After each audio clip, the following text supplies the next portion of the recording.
Angie is short for Angela Davis, Mhm. the civil rights activist here in the United States. And around the time that this little girl, used to come around to our backyard and we realized that she was without a home, we learned right around that time that Angela Davis, the human, is vegan. And in addition to, the various human-focused concerns that she speaks about and has scholarship on, she also talks about factory farming. And Oh my God. we were just inspired by that, my husband and I, so we decided to call her Angela Davis, and Angie for short. Welcome to the Purple Stars podcast, the place where every life story and paw print has the power to touch your heart and inspire meaningful change. I'm Sarah Herzl, your host, a coach for health and mindset, a founder, an author, and above all, an animal lover. In this podcast, we bring together guests who share a deep love for our furry companions and offer unique perspectives on life and the life lessons they have learned from animals. If you're an animal lover who is eager to grow personally, this is precisely where you belong. Hello, everyone. Welcome back to the Purple Stars podcast. My name is Sarah. I am your host. And our guest today is the Vice President of Laboratory Investigation Cases for PETA.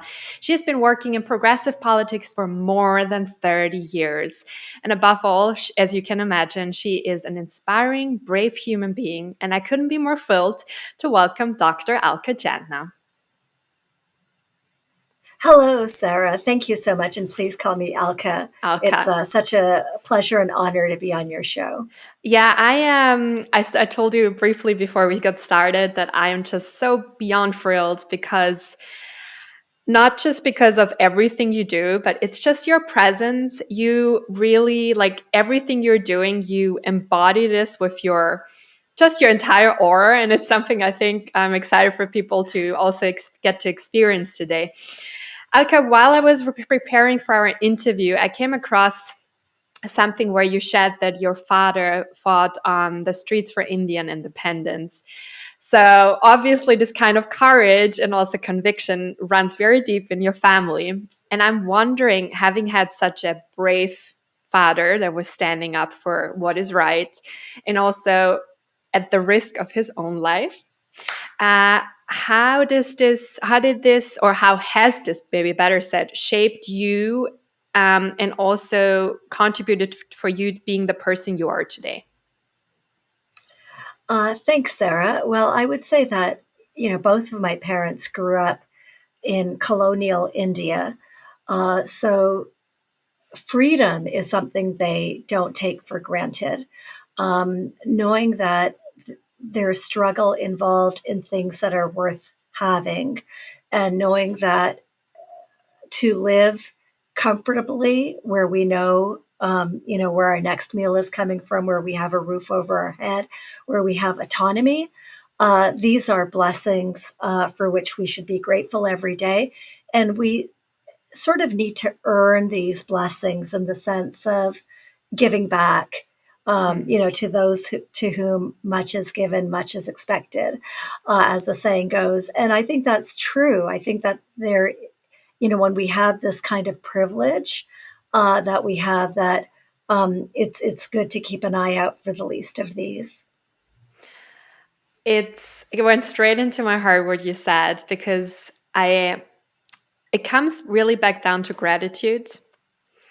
Because so often as humans, we are wired to look out for the things that we don't have rather than celebrating the everyday magic and the everyday blessings, whether it's, a roof over our head, having a warm meal, waking up without having to worry, is a bomb going to explode next to us or whatever it is. So I think there's just so much to be grateful for. And it's a great reminder to really focus on the things we have, not just that, but also then to share and to give back, because I think all the gifts we're receiving in life are meant to be shared. I agree completely, and I often think that, it's sort of a luck of the draw that I ended up having this life of great privilege and a life where I can do something that's deeply meaningful to me.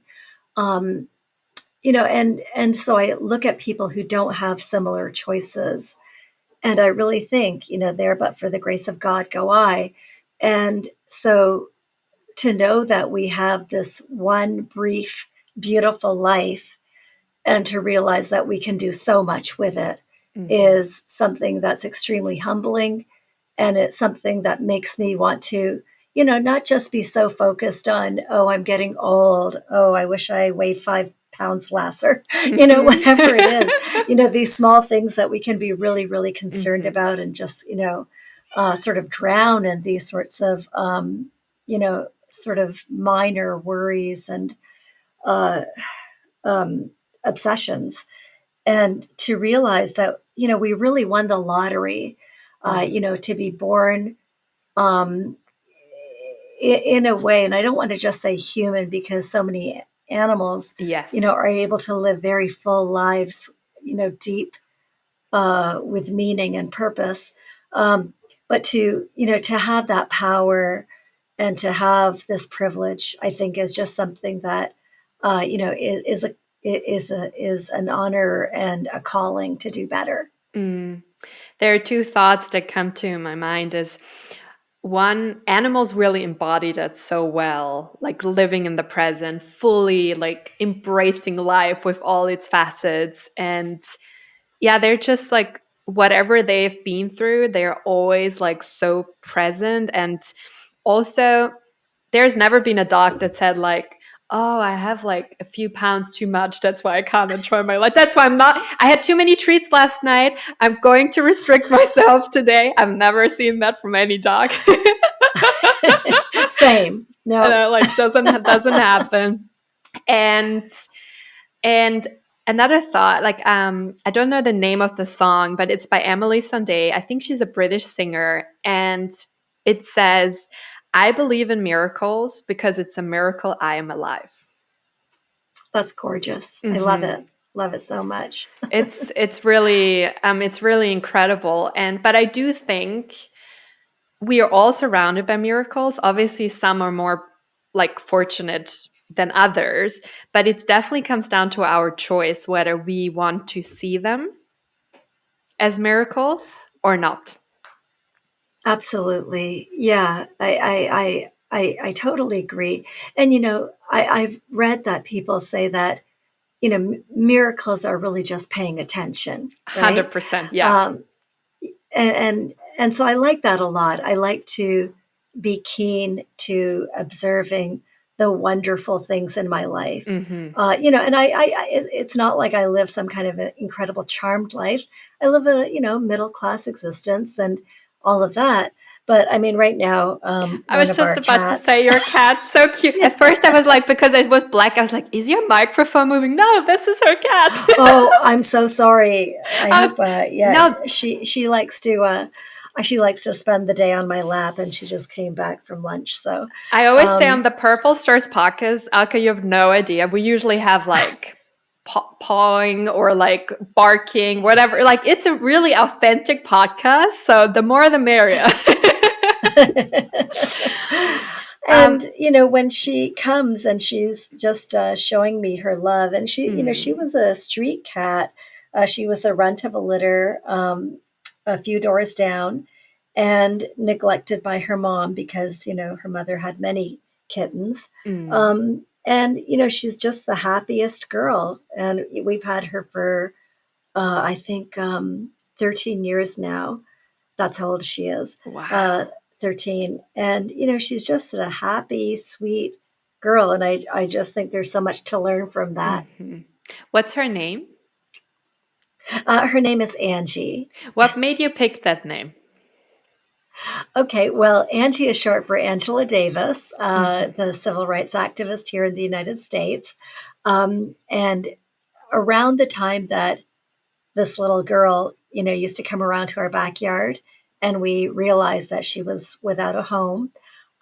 We learned right around that time that Angela Davis, the human, is vegan. And in addition to, the various human-focused concerns that she speaks about and has scholarship on, she also talks about factory farming. And oh my God. We were just inspired by that, my husband and I. So we decided to call her Angela Davis, and Angie for short. I love this. That's such a great story. Yeah, I love to, when I take Felix, our dog, for a walk, I always love to ask strangers what made them pick the name, because some have just I mean, your story obviously is very, very inspiring, but like most people have such funny stories behind it. Or like, oh, I was listening to that song that day. Or like in LA, there are a lot of names like tofu, onyx, crystals and foods. So yeah, Alka, That's great. I wanted to say, like, your background is so fascinating, not just your family background, but also your education background. So you studied mathematics, correct? And Exactly. Yes. after you finished university, you spent a decade not working with animal rights. I mean, in your free time, but not as your main profession. You first worked as a professor, then you also worked in Silicon Valley. And then the shift came to PETA.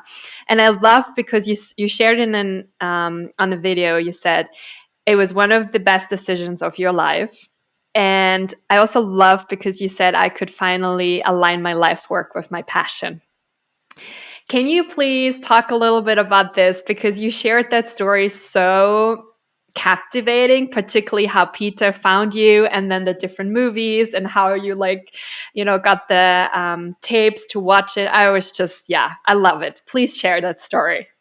You're so kind, Sarah, and you've clearly done your research. So I learned about the animal rights movement when I was an undergraduate in university, and I used to write for our student paper, and this was in Canada. And when an individual paper didn't have enough articles to fill its pages, it could snap up articles from our consortium of student papers, which was called Canadian University Press, or CUP. And one such article that was snapped up was on animal experimentation. And, I was a progressive student on campus. I was involved in various social justice movements, largely like, human focused or environment. And so, I was 19. And like many 19-year-olds, I had a bit of a chip on my shoulder, thinking that, oh, I seek out the alternative press.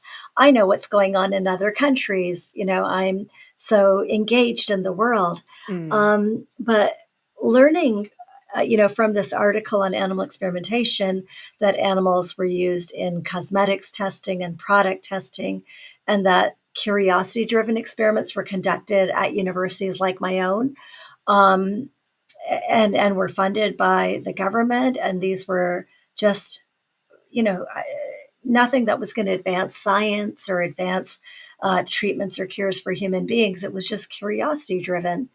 And I was just really shocked by all of this. This was 1982 or 1983.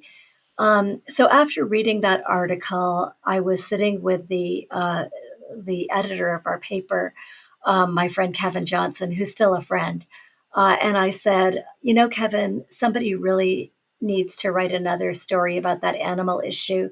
It seems important to me. And like a good editor, he said, well, why don't you? And so I had this assignment to write about this animal issue. And from that, I learned that there was something called the animal liberation movement. I went to the library and found the book Animal Liberation, written by philosopher Peter Singer. And I read that, and it resonated so strongly with me. We had a dog growing up, and her name was Jenny, and she was my best friend. She was not judging me. Hers was a totally unconditional love. We say that parents have unconditional love for their children. And yes, my parents loved me. They love me. And they're wonderful. But if I came home with bad grades, oh yeah, there would be a lot of disappointment. But Jenny never had that. Jenny just loved me, period. And so she was my best friend. And around that time, I started learning that, in some countries, people eat dogs and cats. So there was sort of something percolating for me, thinking about what our relationship was with other animals. And then reading Peter Singer, his book, Animal Liberation, and, for your audience that isn't aware, his book is considered the Bible of the animal liberation movement. But all of this sort of gelled together, and it all just made sense. I learned that there was a group in my hometown of Windsor, Ontario in Canada. Wow. That was fine, focused on animal rights. So I started going to their meetings. I also, for the article, I interviewed animal experimenters on my campus and got their side of the story, and I did not find them convincing. So that very quickly, the article, I did write the article, but it became something much bigger. It became this passion that just resonated with, how I thought about myself as somebody deeply concerned about social justice issues, how I thought of myself as someone who loved my dog at home. And it just made sense. So I started volunteering for animal groups, and even had a rally on our campus where some friends of mine came out and played music, and we had speeches and things like that. And my friends brought food. One of them brought popcorn, which I thought was hilarious. And this is now like in the mid 1980s, maybe 1985 or thereabouts. Anyway, I went on to grad school, and I continued writing about animal rights, and my friends and I had a radio show on animal liberation. Wow. It was great. Yeah, I love student radio. Wow, I didn't come across that in my research. This is incredible. Oh, well, it was just something that was so important to me. And, when I was, as a student, you have so many opportunities to explore these different things, and I personally love radio, love podcasts. And so it just made sense. And so I was doing all of that, and I started, when I was an undergrad, when I was in grad school, I started, increasing my affiliation with PETA, getting from them guides on how to be an activist, how to, host a literature table, how to write a news release, how to speak with media, all of these sorts of things. And also at that time, because this was pre-internet, you couldn't just, turn on it. I mean, most people didn't have personal computers then, but you couldn't turn on a computer and go and look for videos because the internet didn't exist. And what PETA had to promote their undercover investigations and other findings of abuse toward animals was they had sort of a video lending library where you could give them $15. They would send you a VHS videotape. So cool. It was amazing. And you could watch it. And, so I would watch it, show it on campus. We'd have events around the screening of the video. And then we would return the video to PETA, and they would refund us our $15. And so this is just like such a phenomenal resource that they made available to me. I went to a conference in Toronto, and at that time, the Toronto Humane Society was being run by animal rights proponents. And so in addition to doing all of the rescue, rehab, adopting out of dogs and cats, spay neuter program, the whole thing, in addition to all of that, they also had programs that were focused on different animal rights issues, animal experimentation, the wearing of animals, animals being used for food, animals being used in entertainment, and so on, wildlife issues. So those people, I was going to grad school in London, Ontario, at the University of Western Ontario, and Toronto is a 2-hour drive from London.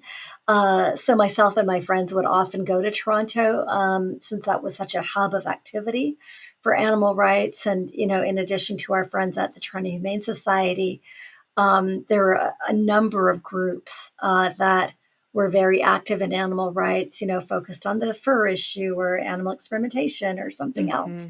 And so we used to go and be very involved there. Anyway, a conference that was hosted by Toronto Humane Society, they had speakers from the larger movement. And Ingrid Newkirk, who's the president and co-founder of PETA, was supposed to be there, but instead she sent her right-hand man, a guy named Alex Pacheco. And so he gave a talk, and I was really inspired by him and by other people. Physicians Committee for Responsible Medicine founder Neil Barnard was there too. Dr. Neil Barnard, who's like just phenomenal. And he gave a really inspiring talk, and there are other people. But anyway, I spoke with Alex Pacheco afterward, and he said, if you're ever looking for a job in the movement, just call us. And so that planted a seed in my mind that, oh, yeah, that would be amazing to work for animal rights. This was 1989. And so I went home to Windsor, where my parents live. And I said, hey, I'm going to drop out of the PhD program. I'm going to go work for PETA. And I can imagine their face. All kinds of stuff hit the fan. Yeah, they were not having it. My father particularly was, very dramatic, but loving and kind. And he convinced me that I should just finish my education. And then I'd be in a position where I could more effectively advocate for animals. And I'm glad he did that, because as a result of that, I had the opportunity to work in academia and see what I thought of it. I had the opportunity to work in Silicon Valley, corporate America, and see what I thought of that. So when I came to PETA, I had experienced these other things. And, the whole time that I was working in academia, working in Silicon Valley, I was volunteering for animal groups, running my own group, helping PETA with its efforts in my local community. And, at one point, it just became this thought that I cannot just work on weekends and after hours on the thing, which is the reason I wake up in the morning, the thing that drives me.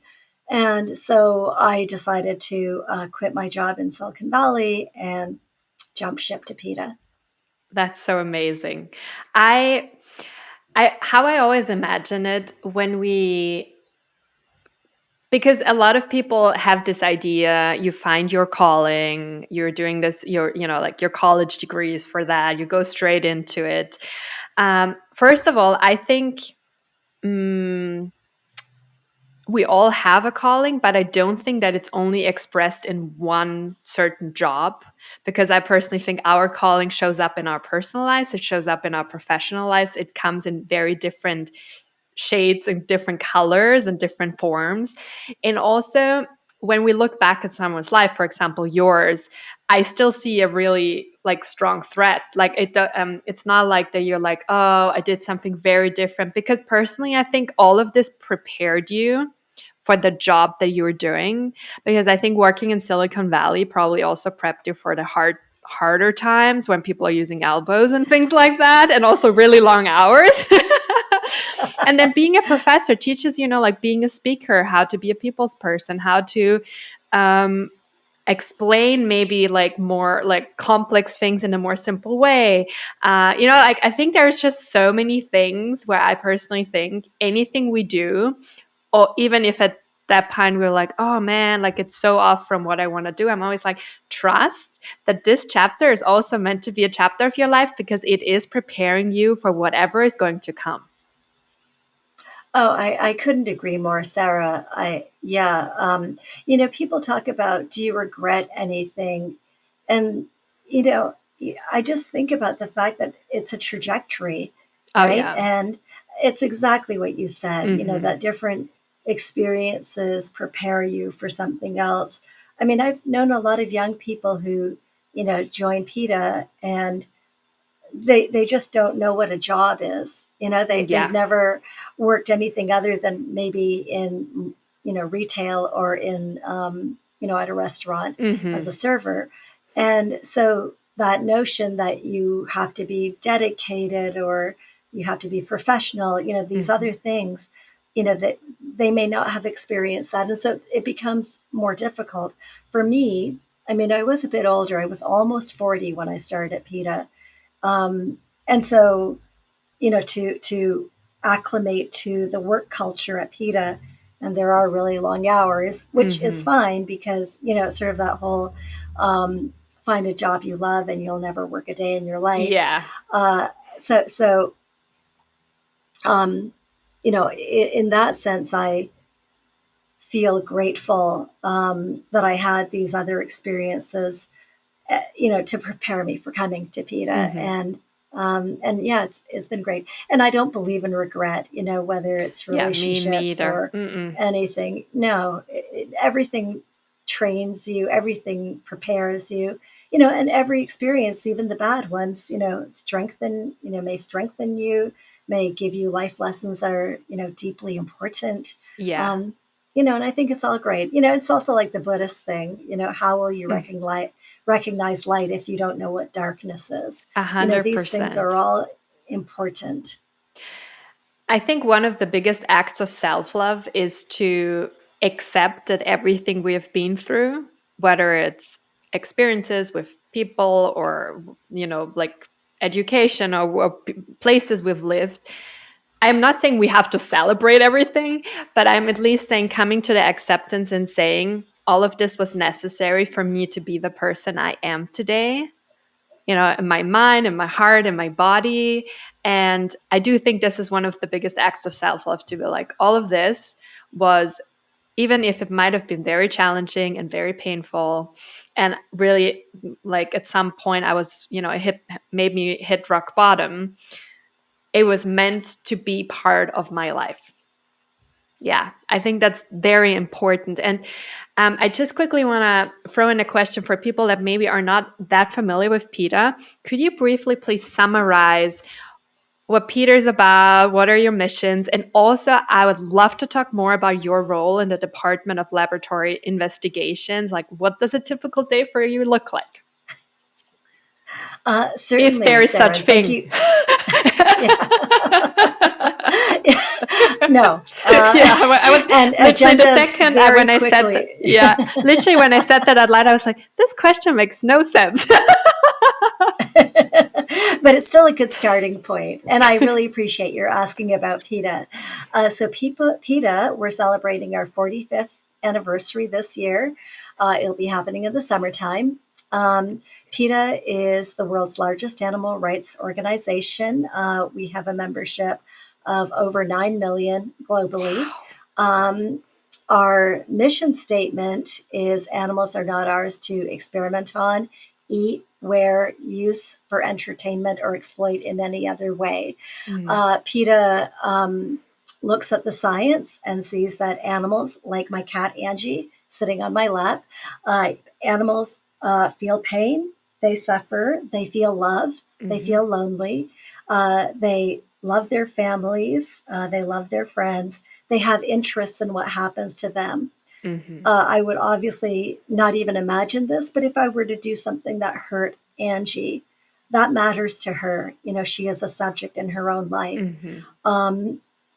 She has her interests, she has preferences, she has her individual personality. And this isn't only true of the cat who happens to be sitting on my lap right now. This is true of the other two cats in this house, and it's true of all animals. All animals, yeah. And whether those animals are trapped in factory farms, locked in cages, in laboratories, being hung upside down, getting ready to be slaughtered, or any number of abusive circumstances, they all feel pain. They all want to live. They all want to be free. And that's the basis for PETA's mission. It's to say that animals are autonomous. They are their own beings. These are their bodies. They're not our bodies. These are their lives. They're not our lives to take. And we point out that just because human beings are strong, just because we're highly intelligent and able to manipulate our environment to our ends, that doesn't give us the right to just steal animals' lives, steal, their skins if we want to wear leather or fur or something else, steal their bodies to use as experimental tools, steal their flesh to eat. So that's really what the basis of PETA is. Believing in animal liberation and believing that humans have the capacity to be kind. Yeah. So if we can choose compassion over cruelty, why wouldn't we? Every time we sit down to eat, we make a decision about who we are in the world. Do we want to be aligning ourselves with violence and cruelty? Especially when you think that we do better by our bodies, like our health. We do better by the planet when we choose plants over animal products. So there are so many things like that inform what PETA does and how we go about it. I love this so much. Yeah. Oh, thanks, Sarah. Yeah, no, the mission of PETA resonates very strongly with me. And, so it's such an honor to work here. I work on laboratory issues in our laboratory investigations department. And so PETA has two different departments that work on laboratory issues. One is focused on regulatory testing. So that means tests that are required by government agencies. For example, the Food and Drug Administration here in the US requires that pharmaceutical drugs be tested. And up until very recently, the requirement was that they be tested on animals. And similarly, the Environmental Protection Agency, Department of Transportation, other agencies in the US and around the world have such requirements regarding animal testing. So that's one department that just focuses on what are the tests that are required to be done by government agencies and how do we replace them. So this is a very scientific department that, understands ecotoxicity and general toxicity and reproductive toxicity and all of these other things. And they work with government agencies. We fund the development of replacement methodologies. We work with government agencies to have those validated and implemented here in the US and around the world. I should have mentioned that we have PETA entities in various countries around the world, including the UK, India, Germany, Philippines, and I'm forgetting some, Australia, the Netherlands, etc. Yeah, a lot are in Europe France. where I'm from. So we have a global presence as well. But anyway, there's a regulatory testing division, and then there's my department. So my department works on tests that are not required by law. So this would be experiments that go on in government laboratories, experiments that go on at universities, food and beverage testing, which is not required by law, but a lot of food and beverage companies will test on animals to make claims for marketing purposes, so that they can say that their products, will improve cardiovascular health or will improve brain health or what have you. Also thinking about the use of animals in university training, medical training, that sort of thing. So we work on that whole gambit of issues where you're not talking about tests that are required by law, but everything else. So what do I do any given day? I work on our undercover investigations. Now, I have never been an undercover investigator. I don't think I have what it takes. But PETA What does it take? So undercover investigators work for PETA, but they will take employment at facilities where animals are used and way too often abused. So, for example, we just had an undercover investigation at a facility in Colorado, a contract testing laboratory. That means that this lab in Fort Collins, Colorado, called High Quality Research, they did not themselves make pharmaceuticals or anything else, but they would test those products for pharmaceutical companies or for companion animal product companies, whether it's animal drugs or companion animal products like flea and tick formulations, things like that. So this particular company had 150 dogs and cats, and they were not complying with the law. There is one law in the United States that governs the treatment of animals in laboratories and has legally enforceable standards. That's called the Animal Welfare Act. And so my role in an undercover investigation is to go through the evidence that's collected by our investigator. You know, they work at their job at the facility. In this case, it was high quality research. They're wearing a hidden camera, so they're recording what's going on, gathering the evidence. They're getting really detailed information. You know, this dog was, I apologize, this is painful stuff to listen to. But, you know, this facility, I'll just say it very briefly. People can go to our website, PETA.org, if they want more information. But, you know, say they're like debarking the dogs, you know, cutting the vocal cords and not giving analgesia afterward. You know, that was going on, and our undercover investigator was there, so she knew about it. And she was talking to the veterinarian and saying, why aren't you giving analgesia? Calling him out, talking to everybody. And there was a culture where they said, oh, you can't even call it a surgery. You know, they don't need analgesia. You know, so getting that documentation is what the undercover investigator does. And, you know, she was required by PETA to always, like, whenever she saw anything wrong, she had to raise it. You know, this is a requirement. Bring it up with the company president, bring it up with the veterinarian, bring it up with her supervisor. And she did all of that. But problems persisted because there's a culture of disregard, a culture of neglect, a culture of not caring what happens to the animals, a culture of thinking that these animals are completely expendable and their lives don't matter. So she does that, and then she also has to document everything that she's seeing. So it's a very difficult, you know, you're putting yourself in that place. I mean, you know, I can talk about this. I think a lot of people have a difficult time hearing about it, you know, because most people are kind, compassionate, and sensitive. And so, you know, there's already a certain amount of courage that's required for somebody to look at this stuff. But then for a person who cares enough about animals that they work for PETA to actually go into this place day in and day out, you know, and spend the 8 hours, 10 hours there, documenting all of it, I think it just takes a certain level of courage and keeping it together, you know, not crying, you know, when you're seeing these things, not exploding at everybody to say, what are you doing? Yeah. You know, what is wrong with you? You have to engage in a very sober way with your colleagues at that facility.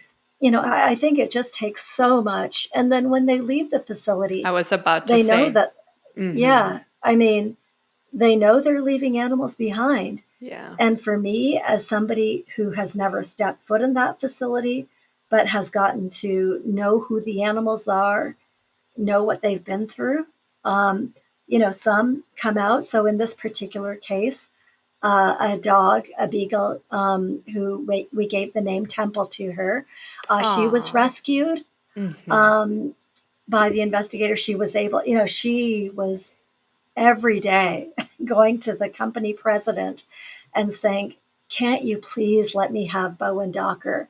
They're elderly animals, you know, just, and the president would say, well, no, because, you know, there might be a client that wants to use elderly dogs, so we're going to hold on to them. So these dogs who are more than 10 years old and have all kinds of health ailments and have never known a loving home are just left there. But every day she's going and she's saying, can I have this dog? Can I adopt that dog? Can I take this cat? Can I do that? And finally, the president let her have this one dog who we named Temple, but the others are left behind. And so, you know, there's a lot of therapy involved in this sort of position because you have to deal with the guilt. I was just about to ask. Yeah. Yeah. So I work on these undercover investigations, you know, so we have the investigation. I write the complaints that go to federal authorities. So I wrote to the US Department of Agriculture, and I also wrote to the National Institutes of Health. Um, and then we start writing letters to everybody. So we figure out who the clients are, and we write to them. So as you can tell, there's a lot of writing involved. There's a video, and I work with our AV folks, when we want to tell the stories of individual animals, for example, or we want to, post a blog about an individual animal, we'll do that. But there's a lot of liaising with the different departments and the different skill sets. Our marketing department to make sure we have a lot of stuff on social media so that our members and supporters are aware of what's going on. Just today we received an email from a legislator who wants to get involved. So there's a lot of communications there.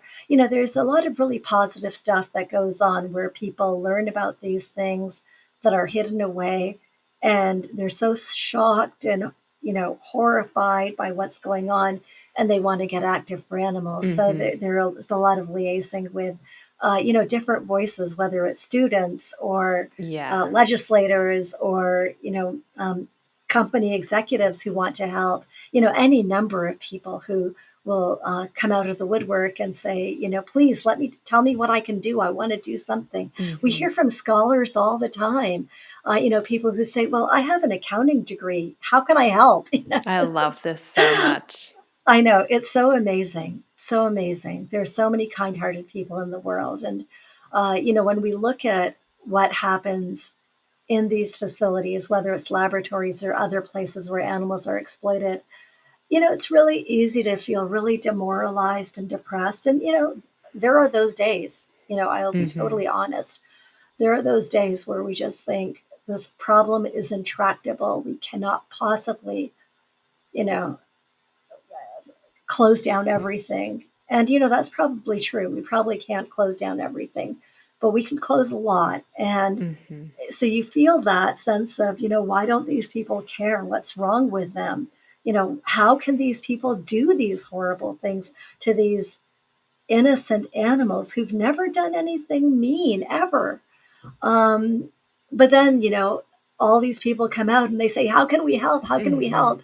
And that in balance, there are, the number of people who care about animals, who want to do right by animals, who want to make a positive difference in the world, outweigh the others by many factors. I think in general in life, even outside the animal rights world, for every mean, cruel person we meet, there's a bigger amount of kind-hearted people out there. And I think it's so important to look out for the kindness in the world, particularly when we're going through difficult times in whatever area in our lives or even around us, to not to avoid what's happening or being like, oh, that's not the reality. But I think while we are facing the reality, it's very important that our North Star still is always the kindness and the compassion and the goodness in the world. Because otherwise, as you said, working in a field like you are, or even all the volunteers, it's impossible to keep going if we don't have our eyes on the North Star. I think that's so important to keep rewiring our brain and recalibrating after a day or a moment or a period where everything feels just too heavy and where things feel impossible to end. And I also think that, which actually brings me to the next question, I think in your job particular, I feel wins often come very quietly and also often in small, tiny steps. So I wonder, how do you define for yourself success? And what was one of the quiet, small wins and victories that probably didn't even make it in the news, but that gave you like was a real moment of like lots of fuel? That's such a good question. I mean, I feel that sometimes a victory is, yes, there are the big victories, closing down labs, Mm-hmm. getting labs cited and fined, these sorts of things. And those happen, um, not as much as they should happen, but, they happen with a good frequency. Mm-hmm. Um, but you're right, Sarah, there are quiet wins. And I would say that, uh, at PETA, we get a lot of requests from university students, who are studying journalism, students who are studying philosophy, or even people who are in science, who want to talk about um, issues of animal experimentation. Scientists often come to us and say that they feel stuck in uh, and feel like they're being forced to use animals in experimentation. And so when we can guide them, and point out that they can be, they can get a PhD in biological sciences, in a field without using animals, and they then find their way forward. Mm-hmm. That to me is a huge win, to be able to say, yes, the dominant paradigm right now in biological sciences is using animals. And I have several colleagues here at PETA who, to get their PhDs, they used animals and they were forced to use animals. And by forced, I mean they were convinced by their Mm-hmm. supervisors to use animals. And they thought that they didn't have, another way to go forward. And they were told that they would be saving human lives. They were told that, they would be uh, helping science advance. And they believed that because they were 19 years old, they were 20 years old, they didn't know any better. And obviously, they're going to respect and listen to their supervisor. Um, but, then they realized that they have different stories, but for example, my colleague Emily Trennell, she talks about how she was told that she had to, using the vernacular of the laboratories, um, sacrifice rats for her PhD dissertation. And the way she puts it is that she saw that there was a mountain of dead rats, their bodies just piling up. And she couldn't say that there was really something to show for it. And later her supervisor said, yes, I was just looking for a project for you. This was just a project and hundreds of rats were killed as a result of that. That's sort of the paradigm that exists. But we see more and more of these young people who are challenging that paradigm Mm-hmm. and saying, I'm not going to do that. I mean, it goes back even further. So you don't even have to think about students who have a particular interest in biology. You can go back to dissection, in which happens in high school. And, I'm ashamed to admit that I dissected animals in my biology, classes in grade 12, thereabouts. And this, as I'm sure if your listeners were listening to my years earlier, they can probably figure out it was about 1979, 1980 when I was doing that. Um, I wasn't connected with animals particularly then. I didn't like it, but I wasn't thinking about it. I wasn't engaging with, like, Mm-hmm. oh, who was this frog or, who was this other small animal? Um, I just really didn't like the smell of formaldehyde. And although I was an A student, um, I don't remember anything of use, like nothing. And it didn't teach me anything Mm-hmm. except perhaps, there was a subtle lesson of, well, animals are expendable. They're here for your use, do what you want. But, these days we know that, 40 something years later, we know that there are choice policies, that there are so many alternatives to dissection that are being implemented in classrooms. We know that students are clamoring for alternatives to Mm-hmm. dissection. If you are a young student, and you're opposed to dissection, chances are a lot of your fellow students are also opposed. It's become an issue. It's become something that's not, the weird girl, or, this like one person over here who's going to object. Many people are objecting. So I feel that these are all wins. These are all quiet wins, like each person saying, I'm not doing that. It's not right. How I always imagine it is like small wins are like seeds.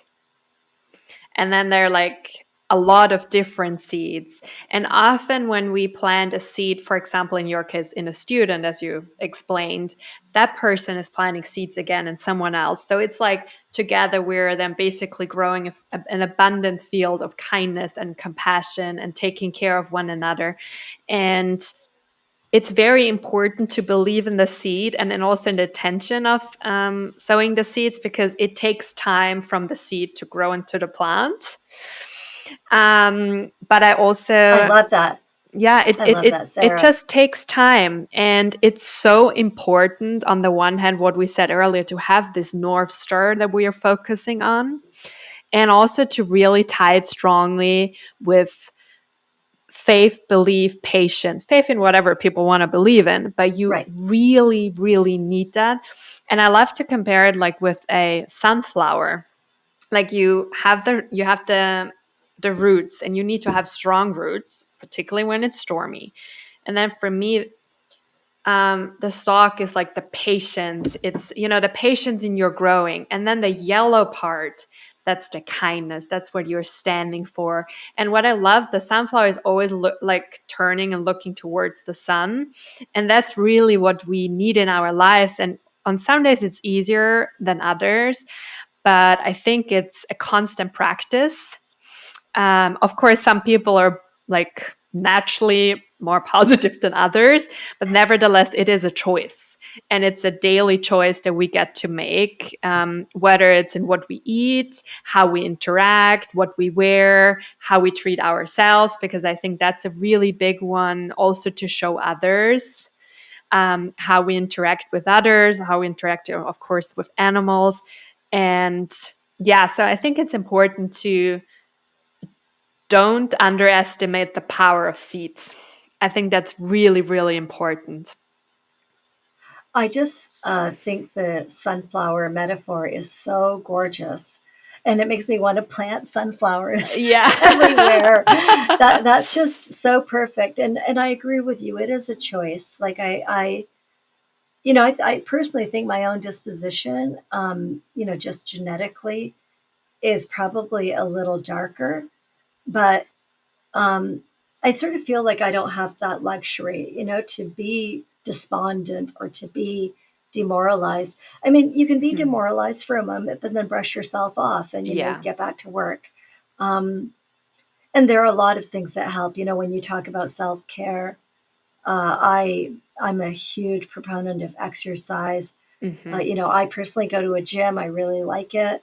I also love walking outside during the pandemic. I walked every single day. Yeah. And we're very lucky because we have a park that's close by, meaning it's an estuary. So I sometimes see deer there. I love that. Yeah. It's so nourishing. It's so nourishing and so grounding, and during the pandemic, it was also like this great reminder that even though like human society and everything had ground to a halt, everything else was still continuing. The sun was still rising, setting, stars were still in the sky, and their deer were still out there.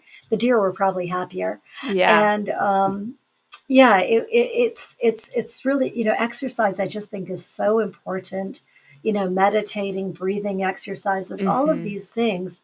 And, I think there have been times in my life where I've very short-sightedly thought, oh, well, I shouldn't be wasting time on stuff like that. But I realize that now, that I'm a lot older, I realize that when I exercise, when I do the self-care, Even something as simple as, using my cruelty-free nail varnish, like, Mm-hmm. just to make me feel a little bit happier. Like I bring more to my work when Mm-hmm. I have all of that going on. And I think that's important to be balanced, to, you know, I mean, the research on the benefits of exercise Oh yeah. are so compelling. You know, it's it makes you a sunnier person. It's like laughing yoga. Mm-hmm. You fake it Yeah. till you make it. Uh, 100%. Yeah. yeah, Yeah. For me, as a health and mindset coach, I always tell others, and it's interesting because I've coached so many high performers across industries, whether it's like Fortune 500 executives or lawyers, bankers. And very interestingly, a lot of them say very similar to what you said earlier. Oh, that's like waste of my time. I don't have the time for that. And I always say two things. First of all, if you don't make the time, at some point your body or your mind might force you to actually make the time for it. 100%. And uh, and as you said, enhancing the performance and how we show up is like just one out of the many benefits. But I think it's just in the morning, like when you do your meditation or your prayers or your journaling, whatever you want to do, you set the tone for the day. You also set the tone how you show up for yourself, how you can show up for yourself, maybe even better said, how others then can show up for you or how you can show up for others. And like I was just thinking, like this week, for example, I have a lot of interviews, then I have a lot of clients and also clients, that have cancer. So it's like so full on. And I was thinking yesterday, I'm so grateful that I have such a strong foundation of my rituals that I'm doing daily, whether it is exercise, whether it is meditation. It doesn't matter what it really is. Everyone needs to find their things, but we need to have this as a foundation that when we, particularly at a work where we serve a lot, it is so important that we keep filling our cups. I know it sounds cliche, but we cannot go if we have the goal to change something fundamentally in the world. We need to work on our own fundament. It I just agree. it needs to go hand in hand because otherwise it comes at cost of our relationships, it comes at cost of our health. There are just so many things. So I wish actually that people would teach that at universities already, or maybe even in high schools, to know that you have to pair your talent and your knowledge and your determination and all these things with this strong sense of self, self-care, self-respect, self-belief, self-awareness, and all these things. You need this strong self in order to make a difference. I totally agree. Maybe you can make a curriculum Yeah, I wish. and shop it around. Honestly, I do think it's so important, and not just in the fields you mentioned earlier. I think whatever people are studying, it can be philosophy, history, law. It's a life curriculum, and Yeah. that is so important. In my neighborhood, there's a young girl. She's 8 years old. And the first time I passed her, so she's there with a little table all by herself, which is amazing. And first she was selling clay butterflies, things she made by herself, something between $2 and $5. Adorable. Oh my So, gosh. and she wasn't timid or shy or anything. And then the second time, so obviously I bought something. And then the second time I saw her, she suddenly had this really amazing 3D snakes. And she explained to me, yes, I first did the clay so I could save up the money to get the 3D printer and get this. And then the next thing is that I'm going to make my own website. And it was funny because I was like, you girl, you have it all figured out.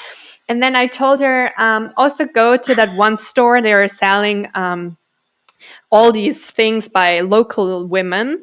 And she said, oh, yeah, that's such a great idea. I'll go with my mom. I hope they will like me. And I said to her, no, you're not going there to check out if they like you. You're going there to see if you like that place for your things to be there. And then you could see how she was singing. She was like, that's a really good point. Yes, I will go there to see if I like my things to be there. And I think Oh these my are like gosh. such small shifts, but they make such a big difference. Yeah. Oh my gosh. I love that so much. And how wonderful that you said that to that little girl. Oh, I just love that. I told all my friends about her because she is just so incredible. Alka, I want to ask you, what can people do? Because more and more people, fortunately, through PETA and also other organizations or other activists, have more than ever access to the information, what is happening behind the scenes. But I hear this a lot that people say, I want to make a difference. I don't know how. Because a lot of people also think one is donating money. Like that's like the first thing that comes to mind to people. So whenever I have people on my podcast, I always say, what are some tangible things that people in their own busy daily lives can do that still really make a difference and that are their very own personal seeds? Sure. Well, I would say that to begin with, it's important to have information, Mm-hmm. um, and then check in with yourself because I think, people, as we've been saying, most people are kind, most people are compassionate. And I truly believe that the reason a lot of horrific things are happening to animals is because the vast majority of people just haven't connected the dots. Mm-hmm. When I was little, actually, I remember when I was in grade 12, I had a friend so I would have been, whatever, 16 years old, I guess. I had a friend and she said, would you ever wear fur? And I'd Mm-hmm. never thought about it. But then, she sort of forced me to think about it. And then I thought, no, I guess I wouldn't wear fur. But this is the thing. We don't think about what goes on with animals. They really are like the ghosts in our machine. They're the invisible characters, that end up, on our plates or, on our backs or anywhere else, as hidden ingredients of, our floor wax or dishwashing liquid. And so to think about animals and to help bring them out from where they're hidden so that we can see how our choices make a difference, and then determine based on our how we see ourselves in the world. Do we see ourselves as kind people, as people who would never bully someone who is less powerful than us? Who wouldn't be so selfish as to decide that, oh, yeah, I want this sandwich, so I'm going to, allow someone to kill this animal for me. Okay, I'm not holding the knife, but I'm paying the Mm-hmm. person who's holding the knife. Decide whether uh, the actions that we take are truly in alignment with, the beliefs we profess we Mm-hmm. have, that we hold, and then make those changes in our personal life. I went vegan in 1989, and it was truly one of the best decisions I've ever made. This, at the risk of, TMI, I have polycystic ovarian syndrome, and I went vegan after I learned that I had PCOS. But I went vegan purely for the animal reason. I didn't want to be the reason animals were being slaughtered and Mm-hmm. um, and treated abysmally. But then later, I did a clinical study at Stanford. I mean, I enrolled in a clinical study at Stanford, and the nurse who was running the study was really shocked that I had PCOS, and she said, "Oh, most women who have PCOS are around 200 pounds." And, I always knew that being vegan was good for my health, but I realized that by being vegan, and we had the conversation about me being vegan, and she said, Mm-hmm. "Oh, that's why, uh, you're not tipping the scale. And we had that conversation, and then I realized, like, oh, like I've always sort of known that veganism would be good for my health, but like the extent to which it radically changed, how I live my life and am able to live my life, because of the health benefits, because, you know, um, eating plants rather than animals, and animal products has um, has worked with my body's engine Mm-hmm. instead of against it. We think about, you would never put diesel in a car that Yeah. runs on gas. It's sort of a similar thing. If you listen to the physiologists and others Mm-hmm. who talk about plant-based eating. Um, so, so like veganism, I went vegan in 1989. It turned out to be a really good thing. And I went for did that for the animals. Turned out to be a great thing for my health. And of course, now more than ever, we realize that we live on a very finite planet. There's finite Mm-hmm. water, finite energy, finite clean water, other resources, land, and we're just squandering it away on an animal products based diet. So, so learning, Mm-hmm. educating yourself on the issues, and then making sure that the choices you're making in your everyday life comport with your values. I'd say that's like the most fundamental thing Mm-hmm. anybody can do. And you feel lighter, you feel happier when you know that you're walking in step with your deepest held convictions. Alka, what you just said to me is not just applicable for contributing to a better life for animals. It is a gem for life because it's so important to regularly check in with ourselves and truly reflect, what do I believe in? Because this can also evolve. And does my life, whether it's my choices, the relationships I have, the work I have, and so on, is this congruent or not? Because alignment is it's so crucial for our happiness, for our health, for our love, for, like anything in our life. And at times it might be very difficult because we know if we are having to make changes, it brings discomfort. We have to maybe let go of certain people.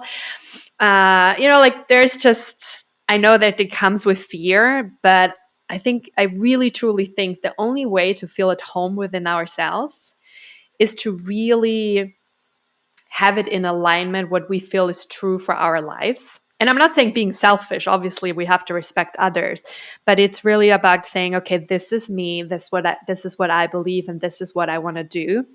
And one thing I also want to point out for people listening to this episode is, don't think you need to go from like black to white. Like you can make changes step by step.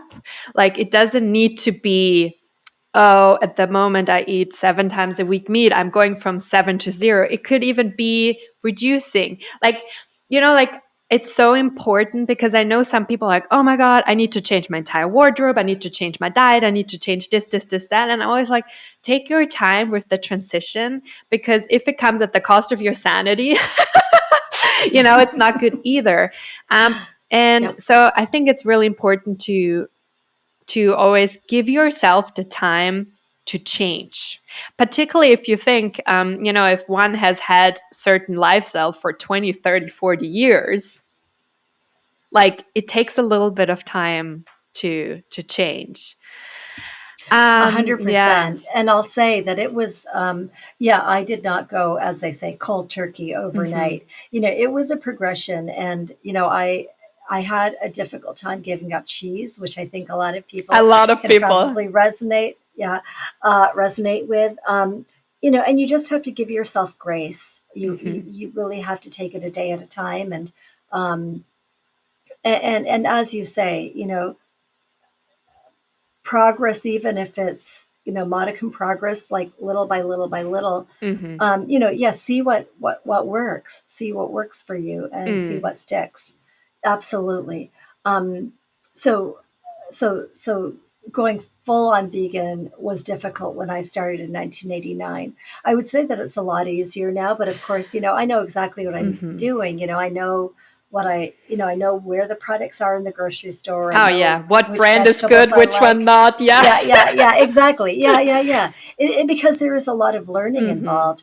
And I'm a pretty good cook. So there's a lot of comfort with trying new things, and Mm-hmm. there's just a certain ease that I've cultivated in the kitchen since going vegan.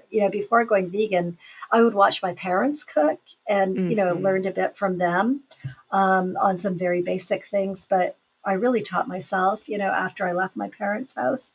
Um, and yeah, so to take it at the pace that works for you, to give yourself grace, and to explore and have a good time, A and hundred see what's percent. out Yeah. there, because Mm-hmm. there really is, like, it's a phenomenal world. Like the just the Variety. the the variety. Thank Yeah. you. The variety. Yeah, you interpreted my hand signals. The variety of foods is really phenomenal. I mean, I love Mm-hmm. going to international food markets and Oh, just I seeing love all it these so different much. fruits. It's Like, it's amazing so for the wild. senses. Yeah. And it's just like, and also I feel, and I know some people just don't like cooking, but I love cooking. And I think it's such an amazing exploration also when you go to the market and you smell the things and you see the colors and you're like, oh, what could match with this? I think it's such a beautiful art, and I'm so grateful. And I also think um, when we decide to make changes in our diet for whatever reason, everyone does it for different reasons, but rather than seeing it as a restriction, seeing it as an opportunity to explore new possibilities. And I think that's with anything in life, when we change, rather than think, even when you like get a dog or get a kid or change, like move to another city, rather than thinking, oh, I can't see my best friend as much anymore. Oh, I can't do this, I can't do that. No, rather than focusing on what we can't do, let's like get excited about all the new possibilities that come through, when we walk through that new door. And yeah, so I think that's a little bit also when it comes to diet changes. I love that. I agree entirely. Alka, there is one question that I'm asking, if I don't forget, every single guest this year on my podcast. And the question is, if your heart had wings to embrace your fears and rise above, what would you do right now? That's such a good question. If my heart had wings to embrace my fears, um, what would I do right now? I don't think I I don't think I'm controlled by my fear so Mm-hmm. much. Um, and I'm not saying I'm fearless, but uh, so much of what we do, the fact of um, the existence of PETA, there's sort of a wildness about it, a sort of uh, an audacity, you know, Mm-hmm. to believe that we can change the way people relate to the other animals. So I feel that working at PETA, or anyone who believes in animal rights and animal autonomy and animal freedom, freedom for animals, like anybody who believes in that, there's an audaciousness about that. Mm-hmm. And that is saying, my heart is bigger than the fear that people won't hear me. I Mm-hmm. mean, there is fear, right? There's fear that everything that we do is not going to change the world for animals. Um, but I think that the history of the animal liberation movement, and you could trace it in the United States to when PETA started, because that's when animal rights really, ascended. Before that, there were animal welfare organizations, of course, But the concept of animal autonomy, animal freedom, that we shouldn't be exploiting animals, that ascended 45 years ago. Mm-hmm. And like, I think when we look at the trajectory of what's happened over the past 45 years, it's clear that people are plugged in, that they are listening. I mean, we need a lot more people to listen. Mm-hmm. We need a lot more people Yeah. to make changes and pay attention and listen to their own hearts. So I feel that I would just do more of the same. Mm-hmm. I hope that's not a wimpy answer. No, I would say 8 out of 10 guests say they wouldn't do it differently, which actually then caused me to reflect, why is everyone telling me that? But the people that are on my podcast are usually people that are very true to themselves, whether it's in their personal life or their professional life. And I think that's why the answer comes. I would do more of what I'm already doing. That's good. Mm-hmm. That's good. Yeah, I did think that maybe I should answer that I would like give myself like 10 times the amount of hours that a normal person has. That would be nice. Alka, Cassandra, one of our listeners, she asked a question, and maybe you can answer this like in 1 or 2 sentences. What lessons, and I think that's actually a great follow-up question to mine, what lessons about humanity have you learned through your work with animals, both good and bad? That's a really good question. I would say that I've learned that there are people who are not in touch with their feelings, that maybe they've blocked themselves off from their compassion, and consequently they do really horrific things to animals. So we see, in a sense, the worst of humanity, people who just do abysmally cruel things to animals.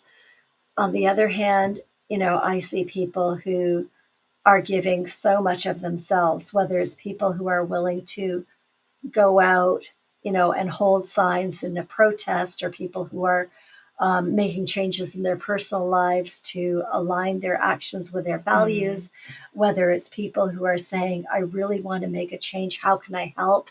Yeah. These are the skills that I have. How can I help PETA? How can I help animals? So I feel like we end up seeing, kind of the cruel side of humanity and the compassionate side of humanity. And it's phenomenal. It's crazy to me that both exist side by side.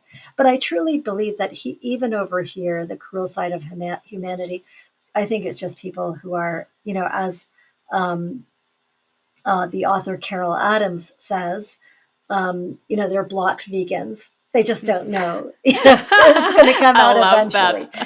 Yeah, I think it's a really good expression. And I think, even with animal experimenters, I just feel like they made a wrong turn, but they can come back. They can come back. I mean, for myself, I think that I grew up in a very science-oriented family.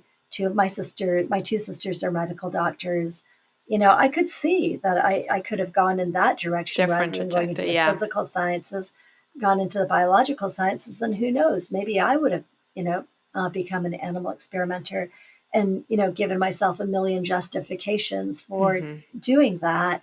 I feel very fortunate that I didn't do that. And I feel fortunate, to have animal friends and compassionate people in my life and all of that. Well, I'm very glad that you had the courage to follow your heart, because I think you're a true testimony what life can look like when someone believes in or knows there's the cruelty in humanity, but actually really says, I know that, but I'm going to focus and keep believing in the good in humanity. And someone that's like, keeps going, sows the seeds, and just, and everything you said, the people that go out there, with the sign. I mean, you're basically describing yourself.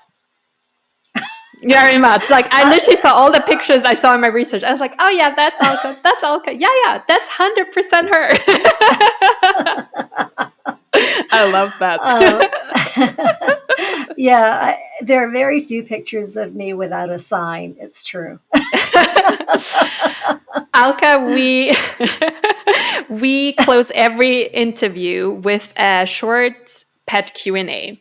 And I would love to dedicate this pet Q&A. You said your dog was called Jenny. Jenny, you said? Yeah, Jenny. I'd love to dedicate it to her. What do you think would one thing be that she would tell you? I would hope that she would tell me that she is safe now and that she was happy with us and that she felt that she had a good life. Oh, I love that. And what is one question you would ask her if you could? Does she know how much of a difference she made in my life? Does she know that my whole life trajectory changed because of her love and how she showed me how perfect she was and how loving and caring? That's what I would ask her. That's so beautiful. I had just had a thought, and I don't know if you believe in this, but I believe that, I believe in multiple lives, and I also believe that our animals usually do come back to to us again. And I wouldn't be surprised if your dog, because everything you just said, you hope that she knows the difference she made in your life and the impact she had on what you're doing now. I wouldn't be surprised if she reincarnated as Angie, that's like now representing like the activist. And I was like, oh, it would be interesting. Maybe now she's a cat. And what is one of the many things you are grateful for, Jenny? Everything. Weirdly, before Jenny came into our lives, she was a puppy who my father was a math professor. He's still with us happily, but he's obviously retired. He's 90. But he had a student who lived on a farm, and a dog on the farm gave birth to a litter of puppies, and we adopted one of the puppies, and that was Jenny. And before Jenny came into our lives, I was actually afraid of dogs. It's like very embarrassing, but they would bark, and I would get really afraid, and I would like run across the street and try to avoid dogs. Or so Jenny taught me a lot. She taught me that, I don't think I'd had an animal friend before Jenny. We didn't have any companion animals before she came into our lives. So I didn't have any relationships with other animals. She was the first non-human animal that I had a relationship with. And so she really opened the door to, knowing about her preferences, her personality. We used to take her to this hill that was a horseshoe shaped. And, myself and my siblings and my parents would go to different corners of the horseshoe, and we'd call her, and she would run so fast to whoever was calling her. She was running so fast, you'd think that she'd spontaneously combust. She just like represented like so much joy and, being in the moment and gratitude and love. She just was a perfect being in every regard. The only imperfection about her is that she had a shorter lifespan. Alka, thank you so much for sharing this. I was literally like imagining how she was running and how happy. Yeah, so it's beautiful. I love this. It was the best. Yeah, she was wonderful. Yeah, she was, people knew our house as Jenny's house. That's how they, so yeah, she was wonderful. Yeah. And all dogs are, all animals are. All animals, yeah.